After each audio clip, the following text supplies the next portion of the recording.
Woohoo! Hi, Hi! Christine. How are you doing? I am fabulous. Happy Monday. Happy Monday. Happy National Bourbon Day. Happy Mocktail Monday. Yes, indeed. Um, all right. I hope the lighting is okay here. A little sunny. All right. Well, welcome back. Yeah, thanks so much for having me on. Trying to Yeah. get this set up so I can Yeah. So fun that we're doing thank you. mocktails today. I have both of your books in front of me. So super exciting that not only, I mean, you're a two-time author now. I mean, this is already exciting that you published this book, Drinking for Two, and now it's officially a party with a second book out, I Mocktail. know, it's crazy. I feel like so much has happened since we talked last. Yeah, and I mean, you you gave us I don't know if it was a secret then, or you let it out, or but that it was coming, and here we are. The months have flown by. I have to just say it's so good. So the photography, the Oh, rest, thank you. but also I just want to tell everybody that's watching, not only as a gift for yourself, but for beginners, the beginning is so good. Oh, Like thank you. this is what I needed when I first started, because for everybody who didn't know my story, I was a wine drinker. So I wasn't a mocktail drinker. I was a wine drinker. And here I am, I drink actually a lot of non-alcoholic beer as well. But, you know, to introduce mocktails, you're not just like jumping into the book and sharing all these fun, beautiful mocktails. You're also introducing the process. And, I'm just going to say, dumbing it down, like, but sorry, that's how I talk, but in an elegant way, in a, like, not in a, in a smart way, in a classy way, so that the reader doesn't feel dumb, to make sure that you can take the reader through the process so that they're capable of making these drinks when it comes to page 10 and 15 and 20. So I just want to say that I didn't overlook that, and well done. Oh, thank you so much. Yeah, I mean, everything we put in the book was just what we learned from our own experiences because, I mean, we're dietitians, we're not mixologists. So, you know, it was just everything we learned along the way, and we wanted to translate that and make it accessible to people.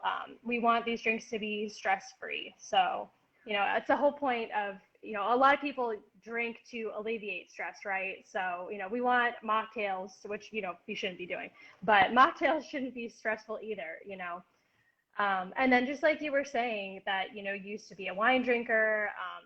I know I used to be a wine drinker as well. That used to be my drink of choice, or alcohol-free, or I guess alcoholic beer at the time.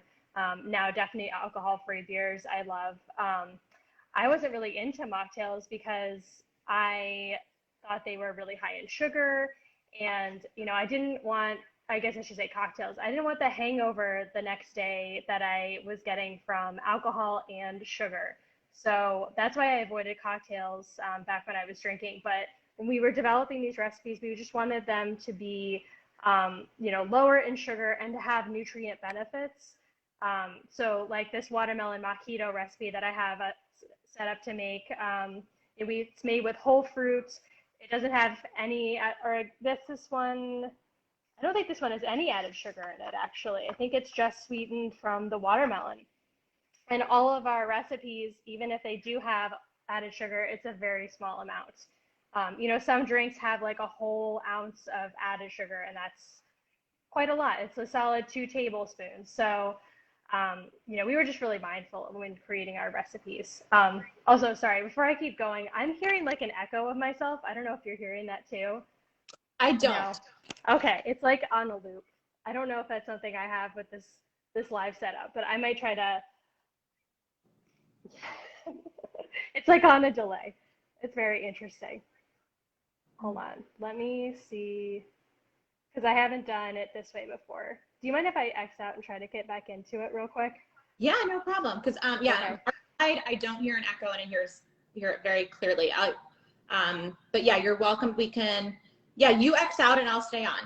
Yeah, well, okay. I'll be right back. No problem.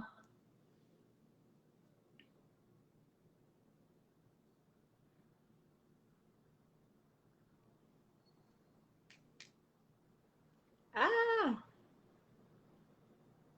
that's creepy.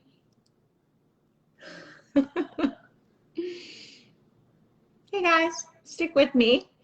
Hope everyone's having a good start to their week. Hi, Kristen.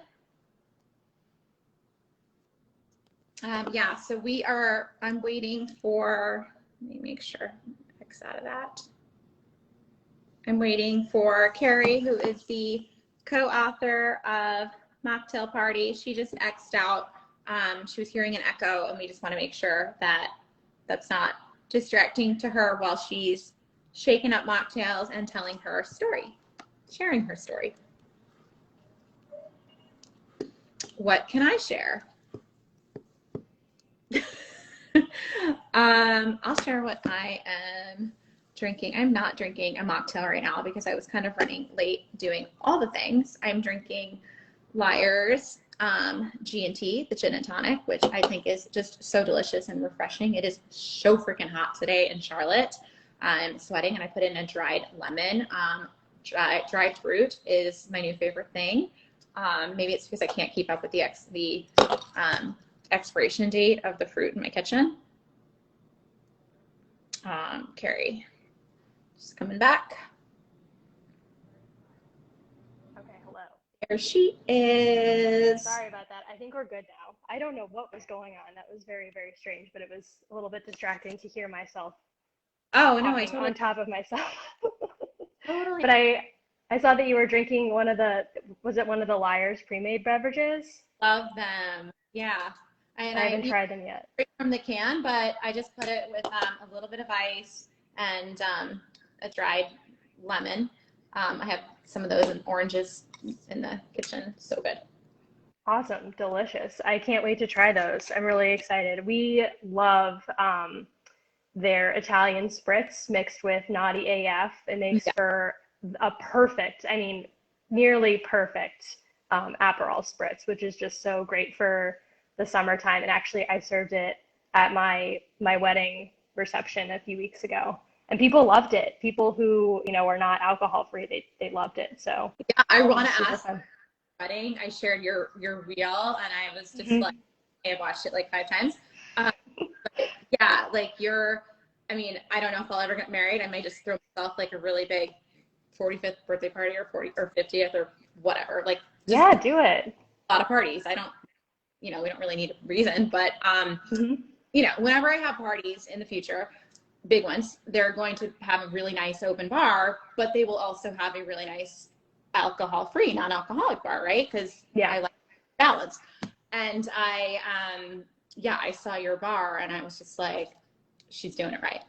Like, Yeah, and the great part was it was so easy. And maybe that's just a testament to the vendors, like the venue and the caterer that we were working with, but they were so accommodating. I mean, it was really just like, yeah, whatever you want, just, bring the options that you want us to serve and no problem. It's not that hard to crack open a can of beer. So, I mean, I would hope that most vendors would be willing to serve like alcohol-free beers, but even the mocktail that we serve, that's one of the reasons why I chose that Aperol Spritz alternative, was because I knew it would be very easy for the bartender to throw together.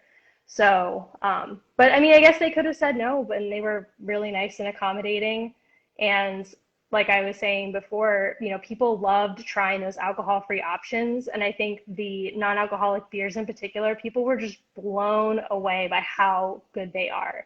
Yeah. And people tried them and they were like, wow, like maybe I'll just stop drinking for the rest of the night. Like I had a couple people come up to me and say, I just stopped drinking and was drinking the alcohol-free beers because they were so good. That's so, Yeah, and or like alternating, so nobody was like Hot Mess Express at my wedding, which was awesome. that's so cool. I love that. And Yeah. the sparkling, that's in the Mox box that we released on the 4th. And Yeah.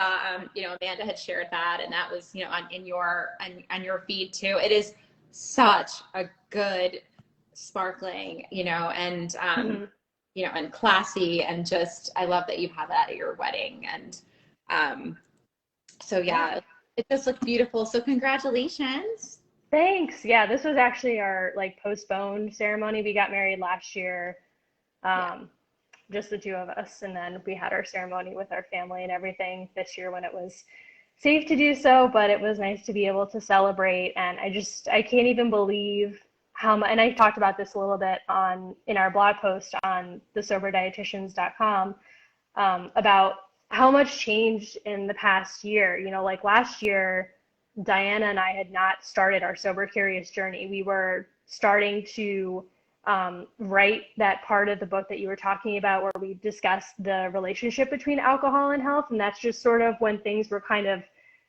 I would say, marinating, and we were learning more about what the literature really says. Because of course we hear all this stuff about like, oh yeah, red wine's good for your heart, just get your glass of, drink your polyphenols from your red wine. And there's so many misconceptions surrounding that. I could go on for hours about it, but instead you could just read our blog post on whether red wine is really healthy for you or not. But at any rate, that's just when it was all beginning for us, was like around the time that my husband and I got married last year. So between then and this year, it's just crazy to think about how different our wedding would have been for me if we had had our, big wedding at the time. Not that I was like a, crazy drinker or anything, but I mean, it just would have been a very different experience for me if we had gotten married. So yeah, it's just, I don't know, it's been quite a year. It's just funny to reflect. It has. Yeah, I think a lot of people's, it's been an educational year. It's been a lot of people's feelings on alcohol have changed, or at least they have new information to work with, and insight into their own behaviors. What they do with it coming out of pandemic is, and to a lot of people, it's going to be up to them. Like, I think, for some of us, we put our masks away so quickly, or not quickly, but we're putting our masks away. And are you going to forget about the pandemic like it was nothing? Or are you going to take some of what you learned while home, and some of, what are you going to do with that? So your book, what sets you apart in so many ways, and why I know that I don't know if everyone's gonna have their questions right now, but I hope people will either ask questions later, or just really, hope that by having you in the group, you're valuable, is that your book has the healthy mocktails, right? Like that there is a common misconception that mocktails all have to be these sugar explosions. Bombs, yeah.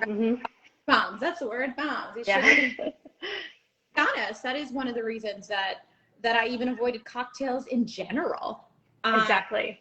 Drinking alcohol, like, I mean, isn't that probably one of the number one reasons that so many girls drink Tito's and soda? Probably. Exactly. Right? So, you're looking, and, there's so many just skinny girl type margaritas, and that's what we're looking for your, in so many ways, you're looking for the buzz and not calories. So on the flip side, you're looking for the non-buzz without the calories, right?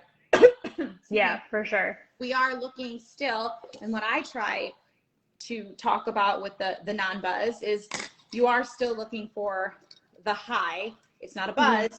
You're looking for the high on life, to be present, to remember, to appreciate so many things about the celebration or whatever it is that we're, this moment, to appreciate the craft of this mocktail, the glass, the art, but I am still having a high. It's not a buzz.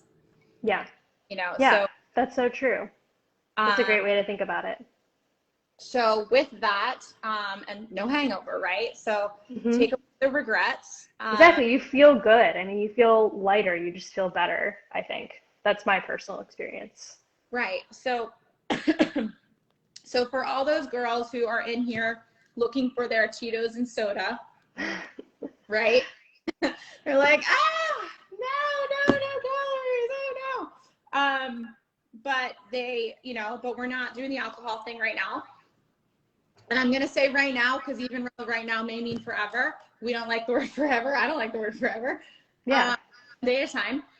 What are our options? What do we got? And and even if there's some calories that come with it, what is that benefits? Oh my God, I loved your post when you were, I'm not saving money because I'm spending all my money on mocktails. Oh, I know. Healthier skin, you're getting the glow, you're getting all these health benefits, the nutrients, better, healthier heart. Oh, there's so many. I mean, what's so interesting, and a lot of this for me is interesting coming from kind of like an epidemiology background, because that's what my master's was nutritional epidemiology, and just looking at kind of from a population perspective, the relationship between alcohol and health and how things were kind of studied. What we're learning over time is actually there were kind of associations that weren't being accounted for in that literature. So yeah, we were seeing potential benefits of alcohol in moderate consumption, but what we weren't considering is that people who are drinking more moderately are also at a certain level of education, and they have a healthier diet overall, and all these components that could be driving that relationship. There's no cause. Whenever people are saying like red wine has heart benefits, there's no cause that's ever been demonstrated in research. It's just associations that we've been seeing, and what we're learning is those associations are, I don't know if weak is the right word, but the technical term is confounded, but there's just other things that could be explaining that relationship.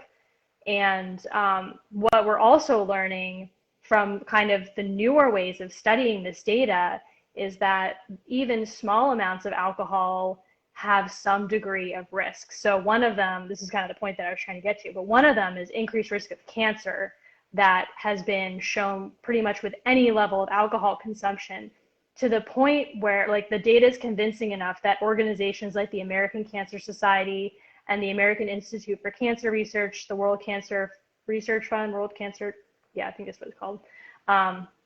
They all say that for cancer prevention, the best thing to do is to avoid alcohol entirely. So I just think that's really interesting. It's something that's kind of, the tune is changing for sure. And I think like you were describing before, people's, on the individual level, people's relationship has it's been a make or break period over the past year. I think a lot of people in the short term may have started drinking more as a result of COVID, and along with the Sober Curious movement and learning about some of the alternatives that are out there, I think people are kind of more willing to explore things. And I hope overall that leads to more of a conversation about, the benefits of drinking less or abstaining from alcohol, and also the normalization of not drinking alcohol, because it's just become so normalized for us to have, celebrate any occasion, any sort of hard times that you're going through, to, use alcohol as a crutch. Like you have a bad day at work, you come home and you have a glass of wine. I know I'm guilty of that. That's how I was living pre-pandemic. Good day, win some, you lose some. It's like, yeah, there's always a reason. So it's just, I think but I think people are becoming more aware, and that's changing. And again, just having that replacement, like all of these amazing products that are out there, like our recipe books, other recipe books that are coming out. I think it's just helping, and what restaurants are offering now too. Like you go to restaurants and a lot of times you'll see mocktails on the menu, or if you ask, they'll say, oh yeah, the bartender's happy to whip something up for you. Like they've got a couple in their back pocket, even if it's not on the menu. So it's just a general awareness that I think is so beneficial, no matter why you are trying to cut back on alcohol, whether you have, struggled with addiction, or if you're just trying to do it to be a little bit healthier. It doesn't matter. It's just nice for people to have the option and to not feel like they're being judged for, not drinking alcohol. So, yeah, it's just an interesting time. It's an exciting time to be in like this sober, curious space for sure. Oh, I'm obsessed. I love it so much. I love how, it's just, to those who aren't paying attention, it isn't moving fast. To those that are, it's like, it's just, so exciting. Yeah, it's snowballing. It is. And it's just so, I love talking about it. I was making some mocktails over the weekend that I had to take some pictures of. And I brought this cart down with like 10 bottles and the mixers and stuff. I didn't have this bartending experience in my previous, life. And, and people just watched me from my building, and they're just like, I'm coming. Can I join you? Can I join you? Yeah. You brought the party. Right? Fun. And I'm downstairs in the lobby of my building, in this neighborhood, and, fun neighborhood in Charlotte. Downstairs, I'm making the drinks, I'm taking some pictures and stuff. People like, where's, are people joining you? Can I join the party? And it's just several people. And I'm just like, there's no alcohol. Yeah, that's awesome. It's just, they have no idea. And it doesn't look like it. And it's just all new. So, everyone here and on the mocks, you get it. And lots of every week we have, we're about 50 new members and people popping in for all different reasons. So, welcome you guys. All different reasons. And I just love that. But, in your book, no spirits in your book, right? Yeah. And it's funny because like we haven't really, we're starting to try them now, but we hadn't really tried them up until the point where we had started writing the book. So, it'll be really fun to start trying some of these non-alcoholic alternatives in our drinks. We talked about that when my box arrived last week with Ritual Rum. That would be super fun with the watermelon. Mojito. We're making today. And so even though spirits aren't necessary for the drinks in here, doesn't mean you can't experiment with your mocktail bar and play around, or we are all mixologists. We can all kind of play. Oh yeah, for sure. And that's highly encouraged. And I'll just go ahead and start whipping up this recipe because that's kind of a good segue. So our mojito recipe, when we were doing Drinking for Two, this was kind of one of the recipes where like when we were testing it, we were playing around with ingredients, and it was one of the recipes where I was like, oh man, we're really onto something. Not to like toot my own horn or anything, but it just was like something clicked when we did this recipe. So the watermelon mojito is just kind of a variation. It's in our with a twist section, so it's some of the classic recipes with a little bit of a twist. So what I have in my shaker here is just some mint leaves, and so I'm going to add my lime juice into the shaker, and I'm actually just going to make a half batch of this because I'm just drinking for one tonight. And a lot of our recipes, we kind of tried to take into account how you'd be preparing the recipe when we were deciding how many servings were going to be in the recipe, but you can always make adjustments and scale up or scale down. So just because we use a shaker for this recipe, we decided to make it just to fit 2 servings because you can only fill your shaker up so much. For some of our blended cocktails, we do more servings, or if you can make it in a pitcher, we can go up to like 4 to 6 servings. So this was kind of the aha moment, was this apple cider vinegar, which sounds really strange for a beverage, right? But it adds a little bit of a bite, kind of like alcohol, and that's why we use it in our recipes. It's just a small amount. So in this particular recipe, it's just half of a teaspoon per serving. So you don't really taste it, but it just gives it kind of like an edge. So it doesn't taste quite as sweet. So now that we've got that in there, I'm going to take my muddler. So when you're muddling, the point of this is just to kind of break down some of the fibers and kind of release the flavors, get the oils going in herbs. So you just kind of press down gently and twist. So I've done that. And then I've already taken the liberty, because I tried blending on a live a couple weeks ago and it was loud and obnoxious because my blender is loud and obnoxious. So we're not going to do that. But this is just a blend of watermelon and coconut water. And this mocktail, we don't have any added sugar in this recipe. And one of the things that allows us to do less added sugar in our recipes is using the coconut water, because coconut water has a little bit of natural sugar in it. So it adds sweetness, and then because it adds a little bit of sweetness, you don't have to use any additional sugar. And for those of you who don't love the taste of coconut water, frankly, I don't love the taste of coconut water. It doesn't add any sort of flavor. It really just adds the sweetness. And I should have done this before, but I'm just going to add a little bit of ice to my shaker. Then I'm going to put my topper on.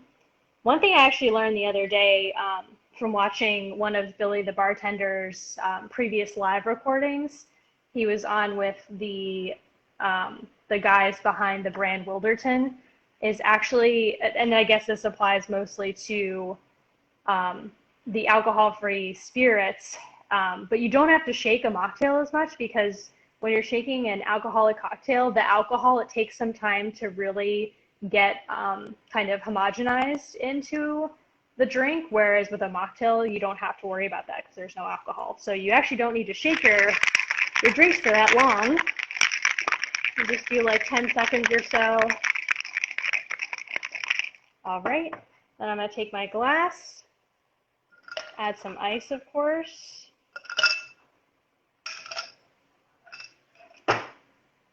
And then this particular shaker has a strainer on it, so this will get strained really nicely. And that goes into the glass. And then put that here. And then I'm going to crack open my can of plain seltzer water.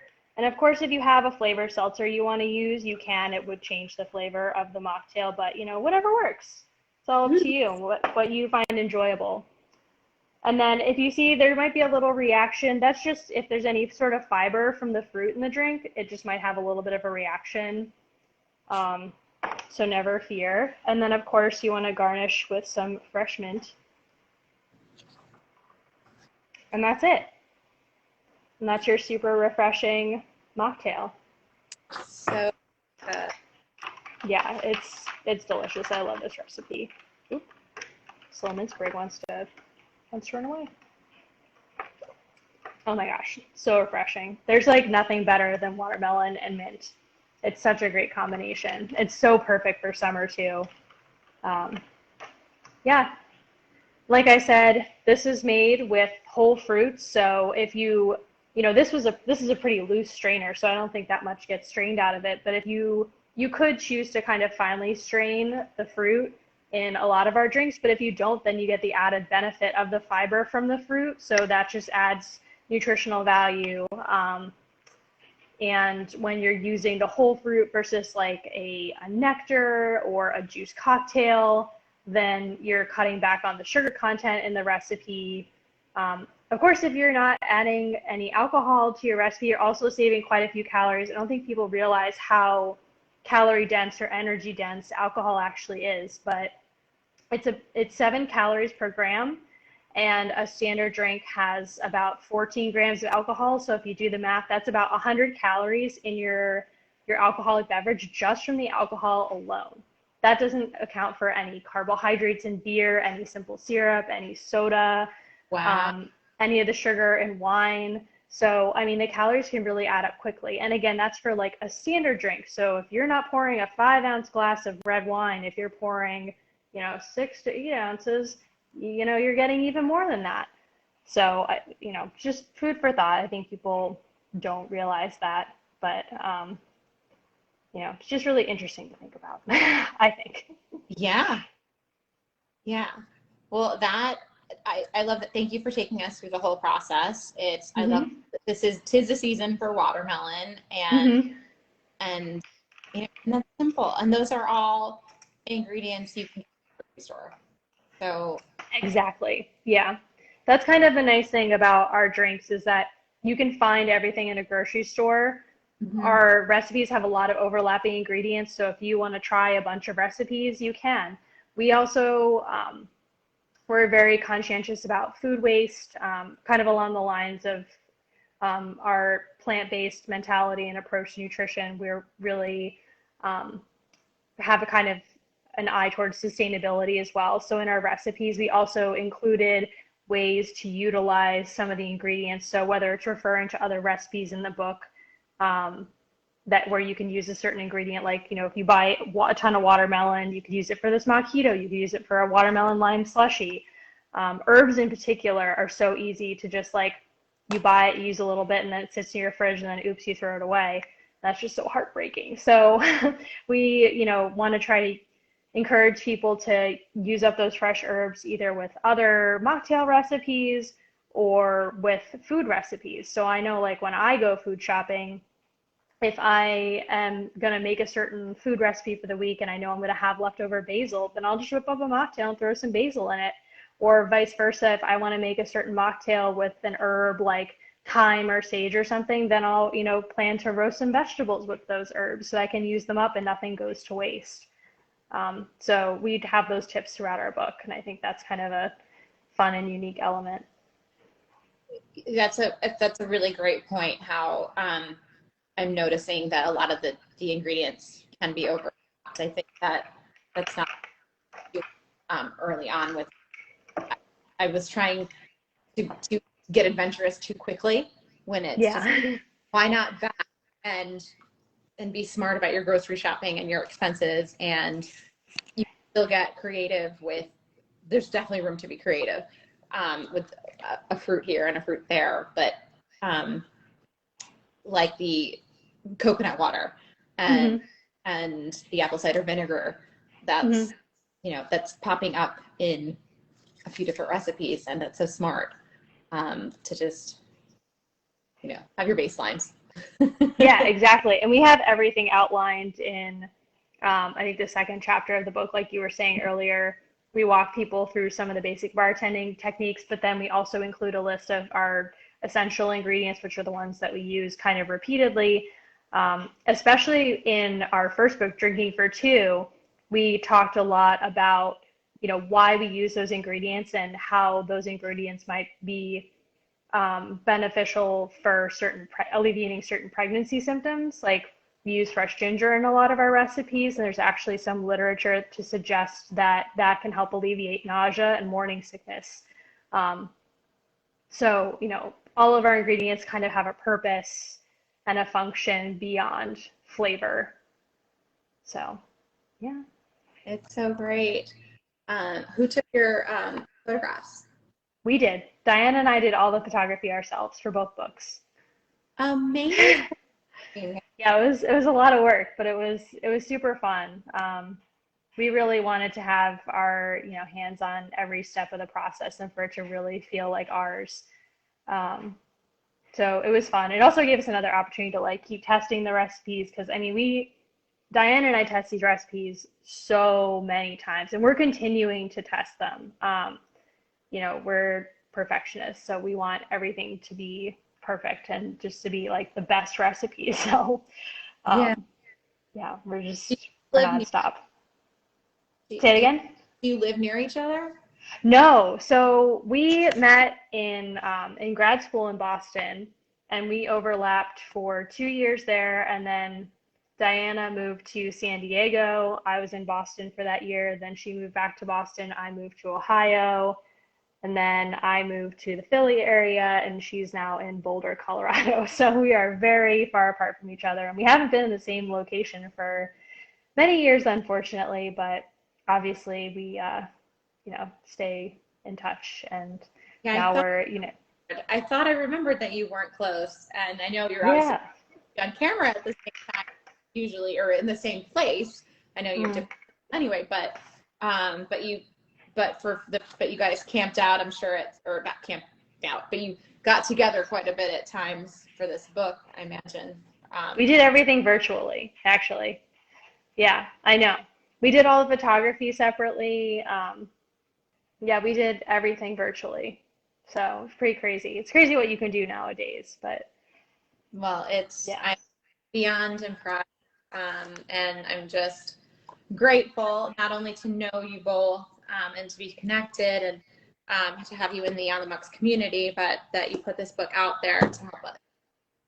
Yeah, well, thank you so much. I really do hope that it helps other people, get creative and, you know, just making mocktails more approachable. That's my hope. And, that way people will always have an alternative on hand. If you have some basic ingredients in your pantry, you can make a mocktail anytime and you'll never feel left out. Totally. Yeah. I'm gonna post, well, the replay will be in the group. We'll share some pictures along the way just to keep people inspired and on their toes, and remind people to hop on Amazon and grab their copy. And thank you. Yes, it's so good, you guys. It really is so good. Thank you so much. Thanks for having us back on, Christine. It was great to talk to you. Always great to talk to you. And congratulations to you on the launch of your On the Mox box. It is so cute. I love it.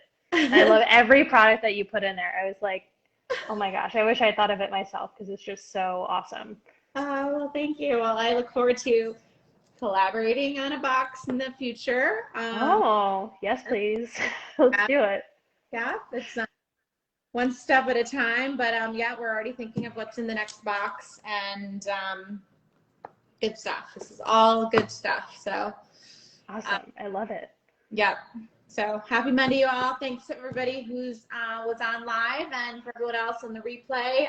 Post your questions, and yes, cheers. And well, happy National Bourbon Day and all the things. I think there's like a holiday like every day. Has anyone else noticed that? I know. Yeah. It's fun though, it makes things a little bit interesting. Always something to look forward to, I guess. Right? I know. I'm like really hard to keep up. I'm like, yesterday was Saturday. It was like 2 holidays. Rosé Day. Oh, what was the other one? Oh, was it gin? There was a gin day recently too. Yeah, they're really coming in rapid succession. Yeah, it's pretty wild. Keep up. Anyway, all right, peeps. See you online. All right. Happy Mocktail Monday, everyone. All right. Happy Mocktail Monday. Bye. Bye, guys.